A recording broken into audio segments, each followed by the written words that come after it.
Hello everyone, मैं हूं CS Sumit मारू और आप सबका ये वीडियो में स्वागत है। ये वीडियो में हम बात करेंगे इनकम टैक्स डिपार्टमेंट ने जो अलग अलग डेडलाइंस का एक्सटेंशन किया है, जो अलग अलग कुछ इंटरेस्ट में वेवियर दिया है उसके बारे में। जिससे इसके पहले जीएसटी डिपार्टमेंट ने सेम चीज की थी, डेडलाइंस अपनी बढ़ा दी थी, जो कि हमने एक वीडियो में डिटेल देखा था। आप ऊपर दिए हुए लिंक में भी जाके चेक कर सकते हो। अब हम बात करेंगे इनकम टैक्स के बारे में। अब इनकम टैक्स के बारे में उन्होंने ये टैक्स ऑर्डिनेंस लेके आए 31 मार्च के दिन के लिए, और उन्होंने कहा है कि जो कोई पिछले साल मतलब फाइनेंशियल ईयर 2018-19 जिसका अगर आप डिले रिटर्न भर रहे हो तो वो आप 31 मार्च 2020 तक भर सकते थे वो अभी आप आपके जुलाई महीने के पहले तक भर सकते हो। तो किसका पिछले साल का रिटर्न बाकी होगा वो भी भर सकता है। और फिर जो पिछले साल का नॉर्मल रिटर्न जो अभी हम भरते हैं फाइनेंशियल ईयर 19-20 का रिटर्न जो कि आपको जुलाई या अक्टूबर में भरना होता है, उसकी डेडलाइन एक्सटेंड करके उन्होंने नवंबर कर दी है। तो ये आपको 30 नवंबर तक भरना होगा। तो फाइनेंशियल ईयर 19-20 का रिटर्न आपको 30 नवंबर 2020 के पहले भरना है। और सीए के लिए अब मैं बात कर दूं, आपका जो टैक्स ऑडिट रिपोर्ट है 3CD की, ये लेकिन अक्टूबर महीने की ही डेडलाइन उन्होंने दी है। तो वो आपको 30 अक्टूबर तक भरनी है और आपको टैक्स ऑडिट रिपोर्ट देनी है।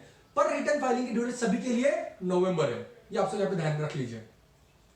उसके बाद जो स्मॉल टैक्स पेयर है जिनका self assessment tax advance tax जो भी था, जो 1 लाख रुपए तक आता था, सिर्फ और सिर्फ 1 लाख रुपए तक वाले की बात कर रहा हूं। 1 लाख के ऊपर आया तो आपको ये लिमिट नहीं है, आपको पहले ही भरना है।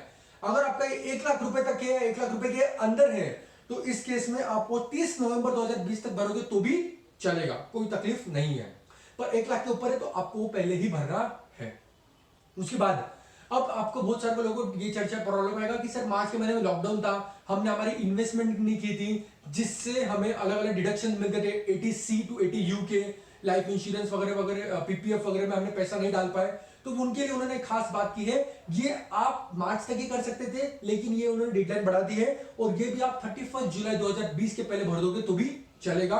और ये हम फाइनेंशियल ईयर 19-20 में ही ले लेंगे।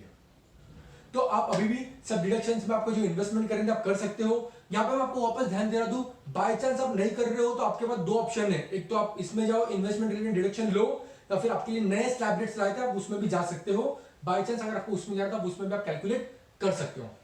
जल्दी मैं दोनों में डिफरेंस का भी एक वीडियो लेके आऊंगा, वो मैं आपसे डिस्कस बाद में करूंगा। उसके आगे अब टीडीएस टीसीएस, अगर आपका कोई टीडीएस टीसीएस की भी डेडलाइन उन्होंने बढ़ा दी है। साथ ही कैपिटल गेन के लिए किसी को इन्वेस्टमेंट करनी पड़ती है, जो कि सेक्शन 54 to 54 जीबी के लिए कोई इन्वेस्टमेंट करनी होती है, उसकी भी अगर आपकी डेडलाइन होगी तो उन्होंने उसको बढ़ा के 30 सितंबर 2020 तक कर दिया है, राइट। उसके बाद आपका एसईजेड यूनिट आप लेने वाले होंगे और 31 मार्च तक आपकी लिमिट होगी आपका स्टार्ट करने का, आपको एप्लीकेबिलिटी देनी थी। उस केस में भी उन्होंने एसईजेड के लिए, खास एसईजेड के लिए लिमिट बढ़ा दी है और 30 सितंबर 2020 कर दी है। आप तब तक जाके वो सब एप्लीकेबिलिटी आप चेक कर सकते हो। उसके बाद टीडीएस टीसीएस की जो स्टेटमेंट थी उसकी भी उन्होंने ड्यू डेट्स एक्सटेंड कर दी है और उसकी ड्यू डेट उन्होंने 31 जुलाई और 15 अगस्त, टीडीएस की 31 जुलाई और टीसीएस की 15 अगस्त रिस्पेक्टिवली दोनों की ड्यू डेट भी बढ़ा दी है। फर्दर अगर आपका इंटरेस्ट पेमेंट है, इंटरेस्ट लग रहा है आपको और वो पीरियड है बिटवीन 20 मार्च 2020 से 30 जून 2020 तक, तो इस केस में जो कि नॉर्मली रेट लगता है आपको 12% या 18% का डिलेड रेट का, वो उन्होंने रिलैक्स करके 9% पे लेके आ गए हैं। लेकिन ध्यान रखना 30 जुलाई के बाद भरा तो 9% नहीं लगेगा आपको, फिर लगने वाला है पूरा जो नॉर्मल 12 या 18% जो भी एप्लीकेबल होगा आपको वो लगेगा। और 30 जून के अंदर आपने कर दिया होगा तो आपको 9% रिलैक्स रेट ऑफ इंटरेस्ट पे आप भर सकते हो।